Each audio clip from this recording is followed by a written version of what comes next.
أعوذ بالله من الشيطان الرجيم بسم الله الرحمن الرحيم الحمد لله رب العالمين الصلاة والسلام على أشرف الأنبياء والمرسلين سيدنا ونبينا أبي القاسم محمد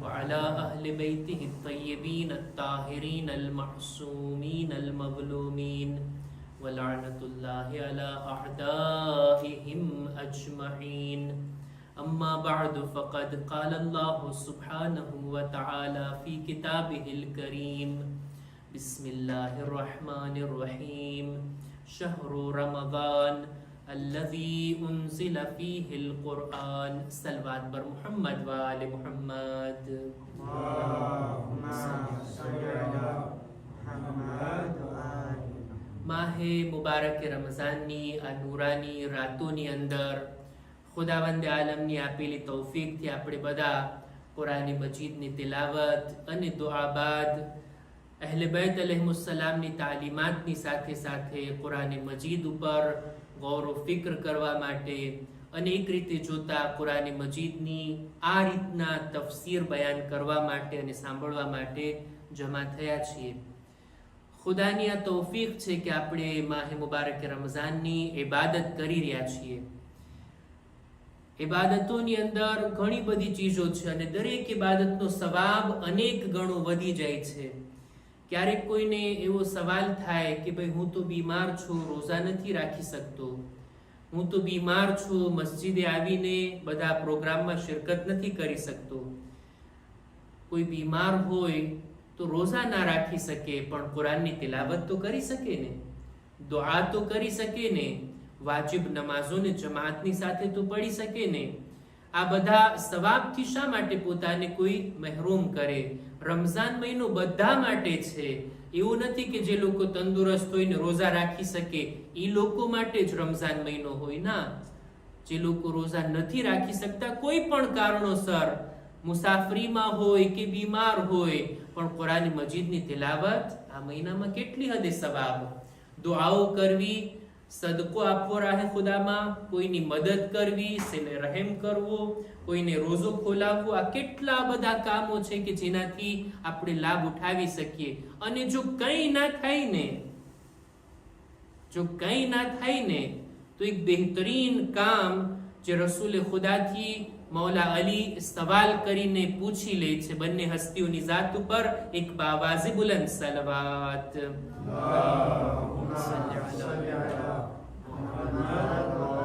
મૌલા અલી સવાલ કરે છે, યા રસૂલલ્લાહ મા અફઝલુલ અઅમાલ ફી હાઝા શહર, રમઝાન મહિનામાં સૌથી સારામાં સારું કામ કયું કે જેને આપણે અંજામ આપી શકીએ? રસૂલ ફરમાવે છે, યા અબલ હસન અફઝલુલ અઅમાલ ફી હાઝા શહર અલ-વરઉ અન મહારિમિલ્લાહ, બહેતરીન કામ આ મહિનાની અંદર એ છે કે ઇન્સાન ગુનાહથી બચે. આમ દિવસોમાં ડગલે ને પગલે આપણાથી ગુનાહ થઈ જતા હોય, ધ્યાન ના રહેતું હોય, પણ આ મહિનામાં ઈ ધ્યાન રાખે ને કે મારાથી ઇબાદત જો ઓછી થાય વાંધો નહીં, પણ ગુનાહ ના થવા જોઈએ. રમઝાન મહિનાની અંદર ક્યાં આપણાથી એટલી તિલાવતો થાય છે, ક્યાં દુઆઓ થાય છે, ક્યાં અલ્લાહનું zikr આપણે કરી શકીએ છીએ, પણ ગીબત તો ના કરીએ, જૂઠ તો ના બોલીએ, ગીબત તો ના સાંભળીએ, કોઈના ઉપર તોહમત તો ના નાખીએ. કેટલા બધા ગુનાહ છે કે જે ઇન્સાન હવે તો એકાંતમાં બેઠો હોય ને તો મોબાઈલ લઈને એટલા ગુનાહ થઈ શકે છે. એનાથી તો બચીએ. ગુનાહથી બચવું આ પણ એક કામ છે અને એ બહેતરીન કામ છે. આ મહિનાની અંદર ખુદા ઇન્શાઅલ્લાહ આપણને આ મહિનાની અંદર ગુનાહોથી બચવાની નેક તૌફીક અતા ફરમાવે. આપણી ચર્ચા હતી કુરાન મજીદની અંદર એવા લોકો કે જેમનું નામ લઈને ખુદાએ ઉલ્લેખ કર્યો છે. એક રીતે જોતા આ બધા લોકોને ખુદાએ આપણા માટે નમૂના તરીકે બયાન કર્યા છે, સારા કામોમાં પણ અને બુરા કામોના નમૂના પણ. પોઝિટિવ શખ્સિયતો પણ છે અને નેગેટિવ શખ્સિયતો પણ કુરાન મજીદમાં છે. અને નામ લઈને ખુદાએ ઉલ્લેખ કર્યો છે. આજે એક નામ લેવું છે એક શખ્સિયતની વાત કરવી છે કે જે નેગેટિવ શખ્સિયત છે, બુરા કામોના લીધે એટલી મશહૂર છે. એનું નામ કુરાનમાં 1 ફેરે નહીં, 5 ફેરે નહીં, 10 ફેરે નહીં, 30-40 ફેરે નહીં, 68 વખત, 68 વખત ખુદાએ કુરાનમાં એનું નામ લીધું છે. અને એ છે ફિરഔન. જનાબે મૂસાના મુકાબલામાં જે હતું, જનાબે મૂસાની મુખાલફત જેણે કરી, એ છે ફિરૌન. ફિરૌન ઇજિપ્તની અંદર, મિસ્રની અંદર એક ટાઇટલનું નામ છે, રાજા, બાદશાહ, મહારાજા. કેમ આપણી ભાષામાં આ બધા ટાઇટલ છે, એમ મિસ્રનો જે કોઈ પણ હાકિમ હોય ને બધાને કહેવાય ફિરૌન. જે કોઈ હોય, ફિરૌનનો બાપ પણ ફિરૌન હતો, એનો દીકરો પણ ફિરૌન હતો. આ ફિરૌનનો સિલસિલો, ફિરૌન એટલે રાજા, મિસ્રનો રાજા. જેવી રીતના રૂમની અંદર બાદશાહને કહેવાય છે કૈસર. કૈસર અલગ અલગ જમાનાની અંદર અલગ અલગ હોય. કૈસર એટલે બાદશાહ, કૈસરે રૂમ, પણ એનું નામ કંઈક બીજું હોય. આ એનું ટાઇટલ છે. જેવી રીતના ઇથોપિયાની અંદર એને કહેવાય નજાશી, કે જે કોઈ પણ હબશા, જેને કહેવાય હબશાની અંદર જે કોઈ પણ રાજા હોય એનું ટાઇટલ હતું નજાશી. તો એવી જ રીતના ઈ ફિરૌન કે જે જનાબે મૂસાના મુકાબલામાં હતો, જે જનાબે મૂસાની સાથે લડે છે, એનું નામ છે વલીદ બિન મુસઅબ. અને જનાબે ઈસાની વિલાદતના 1491 વર્ષ પહેલા, એટલે કે જનાબે ઈસાની 1500 વર્ષ પહેલા ઈ હતો. અત્યારે જો આપણે હિસાબ કરીએ તો લગભગ 3500 વર્ષ પહેલા આ ફિરૌનની હુકુમત હતી. ફિરૌન કે જેની શખ્સિયત એવી હતી કે જેના બારામાં કુરાને મજીદમાં અલગ અલગ જગ્યા ઉપર ખુદાએ બયાન કર્યું છે કે ફિરૌન કેવો હતો. ફિરૌનનો એક લકબ હતું ઝુલ ઔતાદ. ઝુલ ઔતાદ આ લકબી માટે પડ્યો કે એનો સજા આપવાનો એક ખાસ તરીકો હતો. ફિરૌન જો કોઈ ઉપર ગુસ્સો થઈ જાતો, કોઈના ઉપર એનો ગઝબ ઉતરી જાતો, એટલે એનું કામ એ હતું, એ હુકમ આપતો કે આ માણસને એક લાકડા ઉપર સુવરાવવામાં આવે, એના હાથ અને પગને ફેલાવવામાં આવે, અને એની અંદર ખીલ્લીઓ ગાળી એના હાથને એ લાકડા સાથે જોઈન્ટ કરી દેવામાં આવતું. અને એમને એને મૂકીને ચાલ્યા જાતા ત્યાં સુધી કે ઈ માણસ મરી જાય. આ ખીલ્લી મારવીને એને કહેવાય વતદ. ઝુલ ઔતાદ એટલે આવી સજા આપનાર આ હતો ફિરૌન. ફિરૌનની જિંદગીના બારામાં, ફિરૌનના કામોના બારામાં કુરાન મજીદે અલગ અલગ જગ્યાઓ પર આપણને બયાન કર્યું છે. અને આ ફિરૌનના બુરા કામો હતા. ફિરૌનના આ બુરા એવા કર્મો હતા કે એટલી હદે બુરા હતા કે એને બુરા કહીને કુરાને આપણી સામે રાખ્યા છે કે જો ફિરૌન એટલે આવું કેરેક્ટર, ફિરૌન એટલે આવો જાલિમ હાકિમ. ફિરૌનના બારામાં મળે છે કે ફિરૌન પૂરેપૂરી લોકોની નસ્લોને તબાહ કરતો. એની કોશિશ સૌ પ્રથમ તો એ હતી કે જનાબે મૂસા દુનિયામાં આવે જ નહીં. હજારો બાળકોને જન્મની સાથે જ એને કત્લ કર્યા છે કે એવું ના બને આજ મૂસા હોય અને ઈ મોટો થઈને મારી હુકુમત માટે ખતરો બને. આ ફિરૌનનું કામ હતું. ફિરૌનની એક સિફત, આપણે જો ફિરૌનનો જિક્ર કરીએ છીએ, ફિરૌનની વાત કરીએ છીએ ઈ માટે કે જોઈએ ફિરૌન એના બુરા કામોના લીધે ફિરૌન બન્યો છે. ખુદા ન ખાસ્તા એની આટલી બુરાઈઓમાંથી કોઈ બુરાઈ થોડીક હદ સુધી પણ આપણી અંદર આવે, નહીતર ઇન્સાનને ફિરૌન બનતા વાર નથી લાગતી. અમારા ઉસ્તાદે બયાન કર્યું હતું કે ભાઈ ઘણી એવી બુરી સિફતો હોય કે જે ઇન્સાનમાં છુપેલી હોય, ઇન્સાનના અંદર હોય, ઇન્સાનની શખ્સિયતમાં હોય, એને મોકો નથી મળતો કે આ જાહેર થાય. નહીતર ફિરૌન જેવો તખ્તે તાજ મળી જાય, ફિરૌન જેવી હુકુમત મળી જાય તો કેટલાય ફિરૌન જેવા બેઠા છે દુનિયામાં.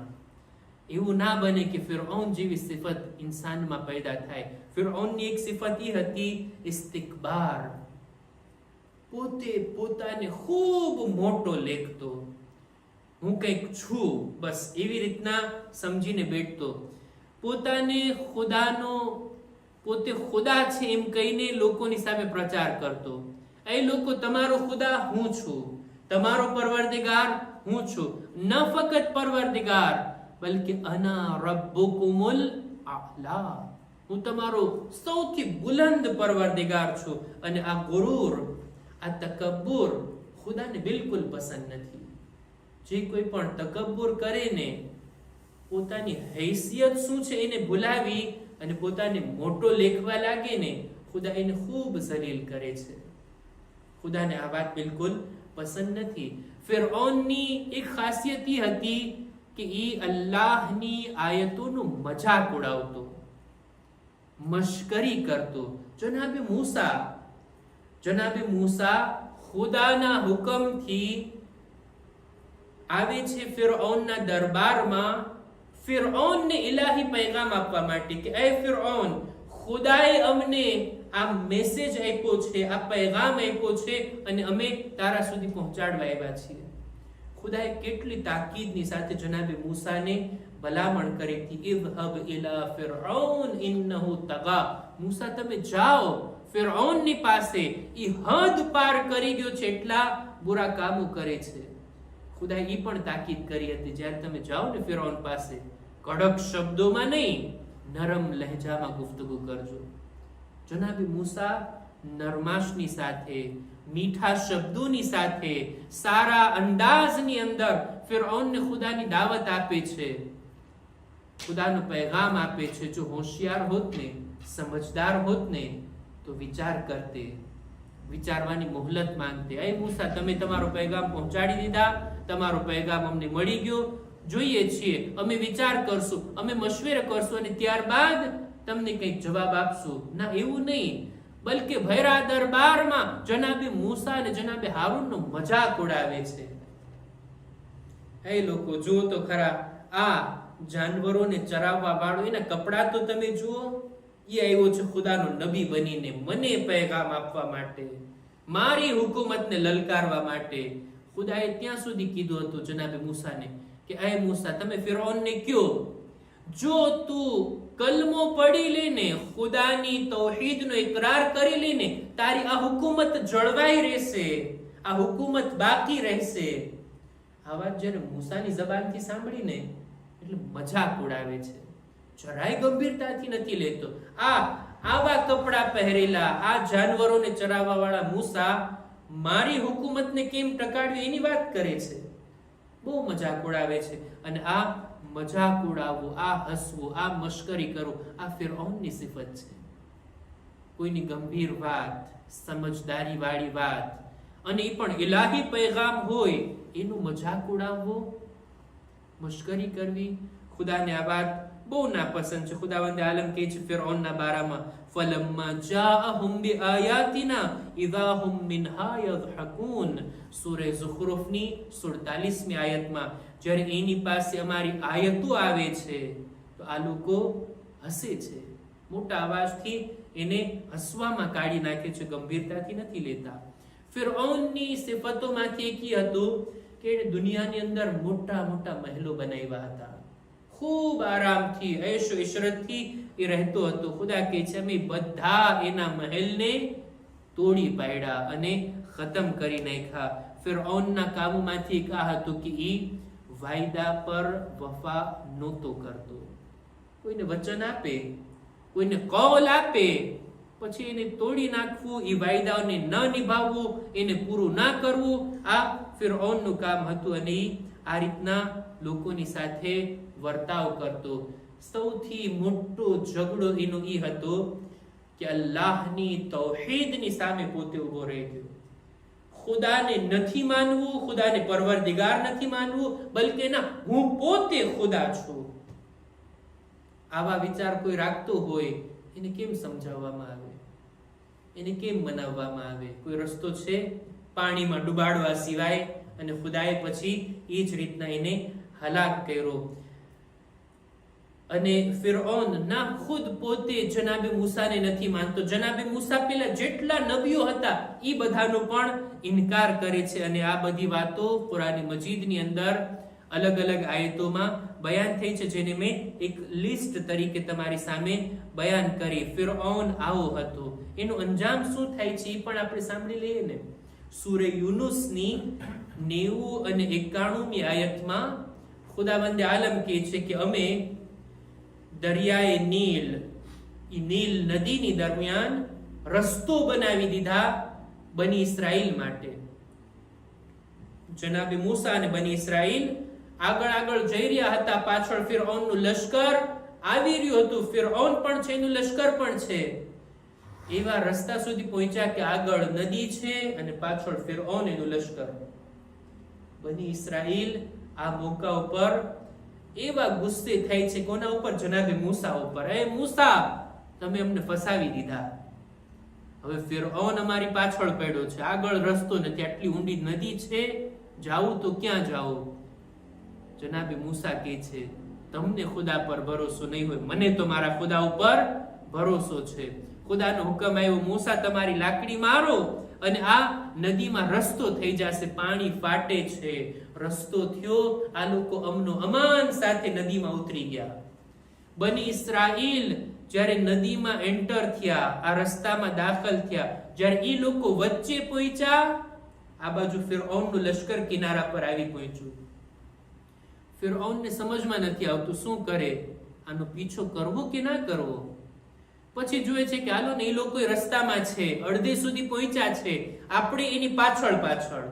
ફિરૌન અને એનું લશ્કર એ પણ આ લોકો આ રસ્તામાં કૂદી પડે છે. જ્યારે આ લોકો દાખલ થયા અને આગળ વધવા લાગ્યા, આ લોકો જ્યારે વચ્ચે પહોંચ્યા ફિરૌનને ત્યાં સુધીમાં બની ઇસ્રાઈલ અને જનાબે મૂસા સામેના કિનારા તરફ પહોંચી ગયા હતા. ઈ લોકોનો છેલ્લો માણસ આ નદીમાંથી બહાર નીકળો અને આ બાજુ ફિરૌન એનું લશ્કર વચ્ચે પહોંચ્યું. એનો છેલ્લો માણસ પણ અહીંયા દાખલ થઈ ગયો. બની ઇસ્રાઈલ અને જનાબે મૂસાના જવાબ બાદ હવે પાણી ખુદાના હુકમથી ભેગું થઈ જાય છે. એ રસ્તો જે બન્યો હતો હવે એ નથી, અને હવે ફિરૌન અને એનું લશ્કર ઊંડા પાણીમાં. આ મોકા ઉપર ફિરૌનની હાલત શું થઈ? હત્તા ઇઝા અદરકહુલ ગરક, જ્યારે ફિરૌન ડૂબવા લાગ્યો, ફિરૌનનો જીવ મૂંઝાવા લાગ્યો કે હવે તો હું ડૂબી રહ્યો છું, ખતમ થઈ રહ્યો છું. ત્યારે ઈમાન લાવે છે, ત્યારે કલમો પડે છે, કે છે કાલ આમનતુ અન્નહુ લા ઇલાહા ઇલ્લા અલ્લઝી આમનત બિહી બનુ ઇસ્રાઈલ. હું ઈમાન લાવું છું, કોઈ ખુદા નથી સિવાય આ બની ઇસ્રાઈલનો ખુદા. અને એના ઉપર ઈમાન લાવવાની સાથે અના મિનલ મુસ્લિમીન, હું પણ મુસલમાન થઈ ગયો, હું પણ એ ખુદાની સામે તસ્લીમ છું. ખુદા જવાબમાં કહે છે અલઆન વકદ અસૈતા કબલ, તારું આ ઈમાન લાવો આ હાલતમાં, આ છેલ્લી ઘડીએ, આવી સિચ્યુએશનની અંદર ના, તારું ઈમાન કબૂલ નથી. વકુંત મિનલ મુફસિદીન, કેટલા ફસાદ અને કેટલી બુરાઈઓ તે કરી છે. મરવાની ઘડીએ જ્યારે મોત તને સામે દેખાણી, હવે ઈમાન લાવે, એ શું ફાયદો છે? આ પણ એક વિચારવા જેવી બાબત છે. જો દરેક માણસને હક હકીકત શું છે મરવા ટાણી બધું ખબર પડી જશે. મરતી વેળા જન્નત પણ દેખાશે ને જહન્નમ પણ દેખાશે, ફરિશ્તાઓ પણ દેખાશે. આ દીન કે જેના ઉપર રસૂલે ઇમામે આપણા ઉલમાએ આપણને બોલાવ્યા છે, આ દીન કે જેના ઉપર આપણે એટલો અમલ નહોતા કરતા, આ બધું ત્યારે દેખાશે કે આ દીન જ છે કે જે આ મર્યા પછી કામ આવશે, આ નેકીઓ છે કે જે મને મારી સાથે આવશે. બાકી બધું મૂકીને મારે તો જવાનું છે. મલકુલ મૌત જ્યારે દેખાઈ જાય ને પછી ઇન્સાન ગમે એટલી તૌબા કરે ને, એ મરણ પથારીએ જેટલો પછતાવો કરે ને એ તૌબા પછી કબૂલ નથી થતી. તૌબાનો વખત અત્યારે છે, મોત નથી આવી એ પહેલા છે. ગુનાહોની માફી અત્યારે છે. સુધરવું હોય તો અત્યારે સમય છે. સીધા રસ્તા પર આવવું હોય તો અત્યારે સમય છે. નેકીઓ જમા કરવી હોય તો અત્યારે છે. પોતાના નામે અમાલમાં સવાબનો ઉમેરો કરવો હોય તો એ અત્યારે છે. બાકી જ્યારે મલકુલ મૌત દેખાઈ આવે પછી ઇન્સાન પોતાની બધી મિલકતને રાહે ખુદામાં આપવા ચાહે, પછી એટલી તૌબા કરે, એ બધું થોડી કબૂલ થાય છે. એનો સમય તો ત્યારે છે કે જ્યાં સુધી મલકુલ મૌત ના એવું હોય. ફિરૌન પણ ઈમાન લાવે છે પણ એનું ઈમાન કબૂલ નથી થતું. ખુદા આગળ કહે છે ફલ્યૌમા નુનજ્જીકા બિબદનિક લિતકૂન લિમન ખલ્ફક આયા. અમે, ખુદા કહે છે, અમે તને દુબાડી તો દીધા એ ફિરૌન, પણ તારા બદનને અમે સલામત રાખશું, તારા બદનને અમે નજાત આપશું, જેથી લોકોની માટે તું આયત અને અમારી નિશાની બની જા કે જો ખુદાએ કેવી રીતના ઝાલિમને ડૂબાડીને હલાક કર્યો અને જો એ મરેલો પડ્યો છે. ફિરૌનના ડૂબવા બાદ જો એ ડૂબી ગયો હોત, એનું નામો નિશાન બધું ખતમ થઈ ગયું હોત, તો લોકો શાયદ બાદમાં એવા વાક્યા ઘડી કાઢત કે ભાઈ ના, ફિરૌન પણ દરિયામાંથી નીકળી ગયો હતો, એ પણ જીવતો હતો ને ત્યારબાદ એને હુકુમત કરીને આમને તેમને. ના, ખુદા કહે છે કે અમે તને માર્યો લોકો માટે સાબિત પણ કરશું તું મર્યો છો.